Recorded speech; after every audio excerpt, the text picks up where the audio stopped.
Wouldn't it be nice to have several thought leaders in your industry know and love your brand? Start a podcast. Invite your industry's thought leaders to be guests on your show, and start reaping the benefits of having a network full of industry influencers. Learn more at sweetfishmedia.com.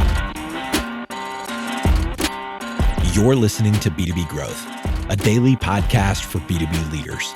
We've interviewed names you've probably heard before, like Gary Vaynerchuk and Simon Sinek, but you've probably never heard from the majority of our guests. That's because the bulk of our interviews aren't with professional speakers and authors.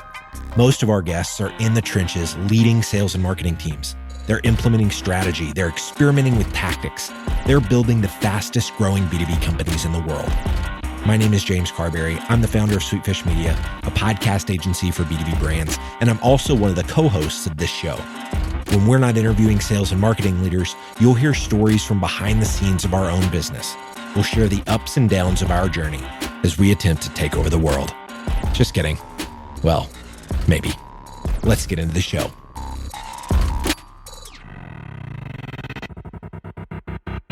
Welcome to the B2B Growth Podcast. I am your host, Carlos Hidalgo, founder and CEO of Vism CX, a B2B customer experience consulting firm. And with me today, I have the CMO of Sernova, Michelle Burrows. I have known Michelle for well over a decade. Michelle, I am sorry about that for your sake, but welcome to the podcast and thanks for joining us. Oh, thanks for having me. It's such an honor. Well, Michelle, as you know, this is what we're calling the human to human segment, and really came as a result of us talking about with James and the crew about the idea that even though we're in B2B, we tend to have this idea and lose sight of the fact that we still deal with people. And before we dive into that, just for those who are listening, I'd love you to kind of give us some background on yourself. I mean, I gave a title and a company and your name, but there's a whole lot more to you than that. And seeing as we're on the human to human segment, let people get to know you for a little bit. Well, thank you. Well, I'm the mom to two kids, the wife of a gentleman who works in sales and sells to people like me, sells to other marketers. I've been in marketing and sales to and for technology companies for pretty much my entire career. And one of the things and I was also a pretty early adopter of marketing technology and marketing automation. And I still remember my first marketing automation campaign or program was really about introducing, funnily enough, or strangely enough, introducing web conferencing and using web conferencing, and shows you how long that I've been around. You just kind of dated yourself. I totally did. And I think because I also was in sales, I have quite an affinity for folks who start at zero every month. And as a marketer, it's sort of become my mantra of how can I help sales and how can we all work together. So forming a partnership with sales has been sort of the crux of my career. That's awesome. And it's rare when you find, and I would imagine it probably makes you a much better marketer, but also rare when you find a marketer who has carried a bag and has walked a mile in the shoes. And I agree with you. I think it's very difficult to have the clock reset, if you will, the quota clock reset to zero every 30 days. And sales is really a game of what have you done for me lately? Yeah, it really is. And it's interesting. In one of the organizations I went into, there was a real divide between marketing and sales. And I started a campaign internally to say to my marketing peers, why will this matter to sales? Why should they care? And similarly, continuing to reach my arm across the aisle, per se, and deliver to sales things in sort of bite-sized chunks to show them, here's the difference that we can make in your deal flow, in your conversations with prospects who are people, by the way, and here's some tools and resources. So always really focusing on how can I help them become more successful, because when they're more successful, we all are. Right. So it's interesting, Michelle, with our history, we go way back, and I've kind of had a front row seat to two of the roles where you've built out organizations. And in both of those, and then again, just here on the podcast, you've mentioned the connection you're trying to build with sales. And in each of those instances that I have been a part of, or at least had that up close view to, you are very much a people first, individual first. And even in just what you were talking about is, an affinity and what I'll throw in the word empathy to salespeople. And so talk to me about that. Why are you so focused on either whether it's building a team, the culture, and making sure we have the right people in the right spots from a cultural perspective, or even relating to sales and saying, hey, they have a really hard job. Let's empathize with them rather than making them the enemy. Why is that so important to you? And if you can share any successes you've seen as a result of that, that would be great. Yeah, so I'll answer the first question first, and then we can dive into the relationship and the importance of the relationship between marketing and sales. So first off, I really believe that we come to work every day with our whole selves, Mm. and we can talk. There's work to be done, and I'm someone who tries to not take anything personally. And I always think, this conversation is about the work; it isn't about me. But I would much rather have, if I was recruiting for a role and I had someone who was exceptionally talented from a skill set, say I'm hiring for a demand gen specialist, Mhm. and this person can build out campaigns all day long and they know the ins and outs of every marketing automation system, but they're kind of a jerk. And it's excused because they're exceptional at what they do. I would rather have somebody who is green and hungry and also understands people and has a Mhm. high emotional intelligence versus a high sort of traditional IQ. So I would always bear on the side of, hey, can I teach this person how to do the technical aspect of their job? I would always weigh more there than actually hiring someone who's already technically super savvy but doesn't have the best reputation. You had also asked about why is the relationship between marketing and sales so important, and have I, had any success with that? And yes, Mhm. you and I have worked on a number of projects where we've had incredible success. But one example is I went into an organization. It was the one I described earlier of marketing and sales. I mean, they didn't even speak to each other. I had never seen anything like it. And I started a campaign and really started to make an example in a really good way of sales folks who were using our tools and resources and what we were providing and emphasizing their success as a result of that. And then to get past sort of, marketing has one set of numbers and sales has another set of numbers. And we were really struggling to get to this quote, quote, one view of the truth. I Mhm. went to the head of sales and said, I would like you to hold me more accountable, and the only way I see to do that is if we both agree on these metrics. And I don't know a sales leader out there who would say, no, I don't want to hold marketing more accountable. I want you guys to just worry about, whatever you're doing. I'm sure it's fine. But so he was like, yeah, okay. Now the flip side of that is I also held sales more accountable, but we could have a conversation because we were starting from a similar point of, hey, what do we both call a lead, a marketing qualified lead, a sales qualified lead, et cetera? What is our shared definition? And I didn't Mhm. go off and try and do it by myself and then to present it back to sales like, ta-da, it's all done, because then it would have gone nowhere. The difference was going at the front end and saying, I'd like to do this. Will you be my partner? And hey, here's the benefit for you. So that inclusion, first of all, I think what you're saying is, hey, hold me more accountable. Professionally speaking, that's a lot of vulnerability to open yourself up. I'm sure after that sales leader picked themselves up off the floor, they were quite delighted because I don't know many marketing people who do that. But it seems like you incorporated some professional vulnerability, definitely the accountability, and more of inclusion and partnership. Would you agree with that? Yeah, I would agree with that. And I think if you talk to past peers, past and current peers of mine, they would say I'm pretty open about what I do and don't know. And I lead with a little bit of vulnerability of just saying, hey, we might not know this right now, but I think might be the answer. Will you help? And I think that goes a lot further than coming in and saying, I'm the expert. I know exactly what's going on.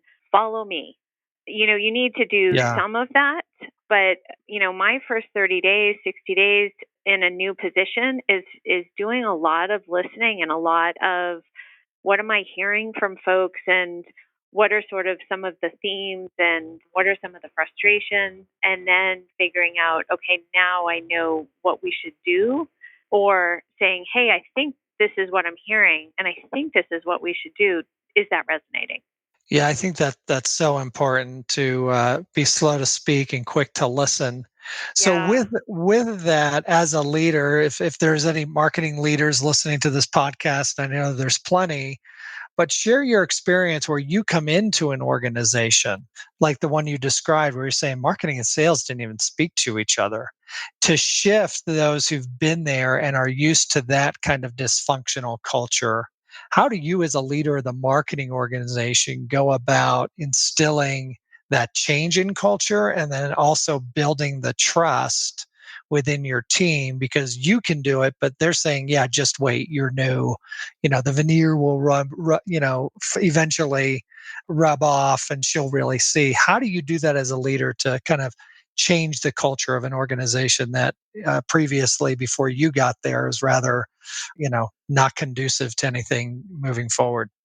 Well, I think first off, you need to do a real assessment of your team and the strengths of your team and the areas of improvement, and you need to figure out who's in. There's certain Mhm. people that I always think about when I'm like, hey, if I was stuck in an elevator and we had to like burrow our way out or something like that, like who would I want beside me and who would be all in and who would be like Eeyore and be saying things like we'll never make it.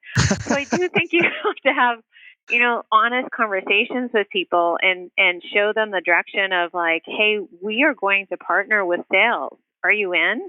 And this is what this means. It means that we're no longer working in a vacuum. We're not going to do things like we had a situation where we would do webinars and not tell our salespeople we were sending out invites to the webinar. I mean, like really basic things, not tell Right. them, hey, by the way, we communicated with your prospect, with your customer. So it started with just things like that. And the way I would get folks to sort of start to believe is just say, well, how would you feel if you were having a conversation with somebody and someone out of the blue just kind of interrupted that conversation and didn't tell you? How would that make you feel? So I think you do have to have an honest, and there are folks who may say, I'm not interested in doing that. Right. I want to be in sort of my ivory tower and do things over here. And I don't want to have the conversation with sales because having that conversation often means a lot more work. Mm. It's Yeah. having that back and forth. You might think I've nailed this. And then you go and talk to somebody in sales and they say, yeah, that's an interesting idea, but our folks buy like this, and you haven't really thought of that in your process. So how are you going to accommodate for that? So I think it sometimes is more work for marketers to really hold hands with sales and say, hey, we're in this together. And at the same time, I'm not saying I sort of joke that sometimes if marketing reports into sales, they become sales party planners. And what I mean by that is it becomes like, hey, we need to go to this event, we need to go to this event, we need to go to this event. And I think marketers need to have the thought leadership to say, yeah, we might need to go to that event, but what else could we do? Could we do lunch and learns? Could we create thought provoking content? Could we hold this kind of event, etc., to not just be so event focused? So I think you just have to, I mean, it all comes down to focusing on the people and going back and saying, okay, do I have the right people on the bus and are they in the right seats and do they want to collaborate? Are they all in or are they not? Well, and I would imagine too that kind of goes to the both sides of the aisle, if we can use that term. When you think about salespeople, hey, salespeople, we're willing to admit our past faults, whether or not we were responsible with new blood in the organization. But we also need you to kind of let down your guard and trust and build a collaborative framework with us so that we can all succeed. So, have you had experience where you're moving towards them as individuals and building that human first culture in your organization, but have had salespeople be very either kind of hands up reticent or more of a arms folded cynical? And if so, how did you overcome that? Yes, I've had that situation a fair amount. And in fact, in an organization I worked in, my first week, our head of sales said, it's been really nice to meet you, but I don't expect you to be successful. Oh, welcome to the and company. Here's your right, gift basket. right, exactly. However, I'm the kind of person that made me that sort of put some more zing in my step, Mhm. and it became my mission to prove that person wrong. And in the end, what ended up happening is had me interview sales folks, and the pitch was, you need to meet Michelle because she provides her and her team provides so many resources and tools for us that it's hard for us to literally make a cold call because somebody has heard of us in some way, shape, or form because of what her and her team are doing. So it became sort of my mantra to in essence prove that person wrong. But again, I think it comes down to building relationships with a few folks. You can't sort of look at it if you have an organization of, say, a sales team of 100 people. You can't overcome 100 people of whatever experience they've had with marketing overnight. But what you can do is pick the winners, pick the folks that always make President's Club, that always make their numbers, that or that are somewhere in the middle, that are really close to making their number, and figure out how you can help that person be even more successful. And then they become an advocate for you. Like they say things like, "Oh yeah, I actually have been using this content. It's been helping a lot." Or I used the lunch and learn framework, and because of that, I got so many more opportunities. So I would say you continue to just, it's one by one. You wouldn't walk into a party and expect 100 people to be your friends. You'd start with maybe introducing yourself to the host and then gradually working your way through the room. Yeah, I think that's a really good insight, especially with salespeople, because the every salesperson I've engaged with always wants to replicate, either stay the top performer or replicate what those top performers are doing. So I think Right, that's great advice to really build that relationship with those top few and then let them advocate on your behalf and help you build that relationship and that bridge at the human level, even if it just stays, professionally. And I right, know I right, know when I was at McAfee, one of the things we did regularly, and I encouraged my team, was go take a salesperson out to lunch and just talk to them about what do they face, what are their challenges, what do they hear from the customers, versus saying, "Hey, first time around, we're going to go on sales calls with you." Once we right, started taking them right. out to lunch and building relationship, over time, when we brought up customer calls, interviews, we started to get invited by sales. We didn't have to invite ourselves. Yeah, I think that's a really great insight. And the thing is, you also, I mean, it sounds so basic, but you have to know who it is. Like Mhm. I know you have so many kids and your kids are in college, and you have to really understand where the person is coming from and form that human connection before you're sort of asking for something like to go on sales calls. A sales call is a trusted engagement, and the Mhm. salesperson's already worked really hard to get in front of that prospective customer, and they want to make sure that you're not going to blow it. And the only way they know that is to know who you are and trust you and know more about you than just like your title and what you do every day. Yeah, that's really, really good insight, is really getting to know that individual. And as a side note, if anybody does want to contribute to the Hidalgo College Fund, we'll take donations. It's what happens when you have more than one there at the same time. Well, yeah, I think the insight, Michelle, is fantastic. Is really getting to know the person beyond just their role and their title. So, as you manage a group, and you've been part of companies that have grown, and you've had to hire. I think going back to what you said at the beginning, what I think I heard you say, and I by no means want to put words in your mouth, is really hiring more for that cultural fit, even if they're a rock star talent wise.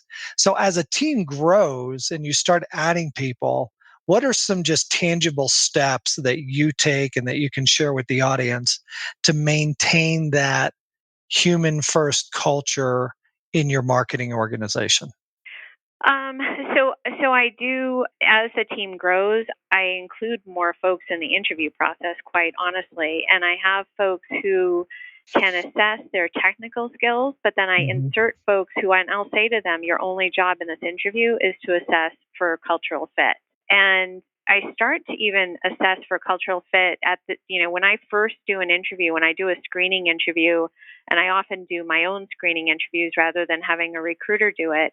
I ask questions about, like, tell me about, your work history, tell me about what your former colleagues would say about you, some of the typical questions. But then I also ask questions that let me know them a little bit more as an individual. Like, tell me what you do outside of work. Where do you spend your time? What do you really care about? What are you passionate about? Tell me about a situation that if you could have a do over, or a mulligan rather, you would do Right. over in a heartbeat. So I try to figure out who the person is in addition to assessing whether they can actually do the job from the very start.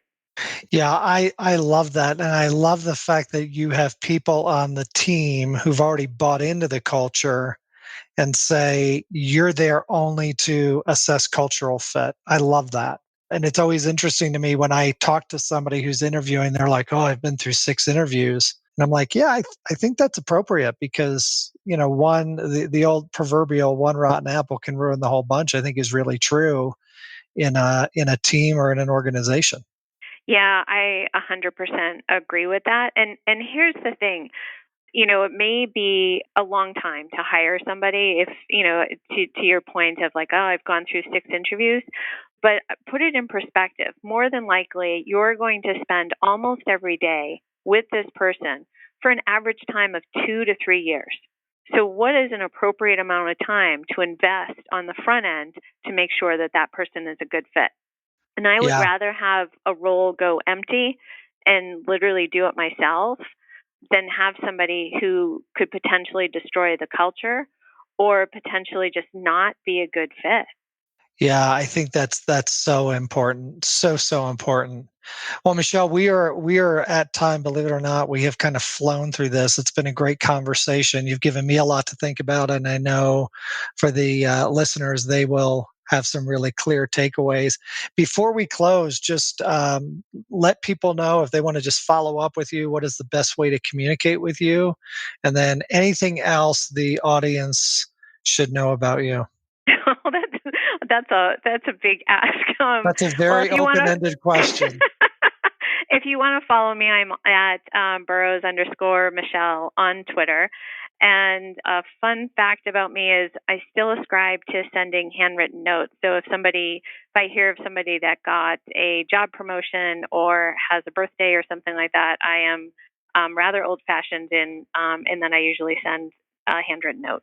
You know what? I don't view that as old fashioned at all. I can honestly tell you that anytime I have received a handwritten card, note from anybody, I actually save it.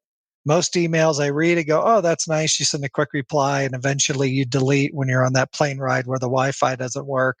But handwritten notes I save. And I think Yeah. that just gets back to, and I can attest, Michelle, to your attentiveness to the individual. And I know I've told you this before, how much I appreciate how quick you are to recognize individual achievement, just to say thank you and to recognize work that has been done by your team and by folks like me on your behalf. So I love that. And for those listening, yeah, go buy some stationery and start writing handwritten notes. It makes all the difference in the world.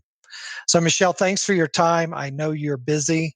and really appreciate this. And again, want to thank all those who are listening to the B2B Growth Podcast, and hope that as you build your marketing organizations, you will take into account that we are working with people, not just resources. Thank you and have a great day. We totally get it. We publish a ton of content on this podcast, and it can be a lot to keep up with. That's why we've started the B2B Growth Big Three, a no-fluff email that boils down our 3 biggest takeaways from an entire week of episodes. Sign up today at sweetfishmedia.com/big3. That's sweetfishmedia.com/big3.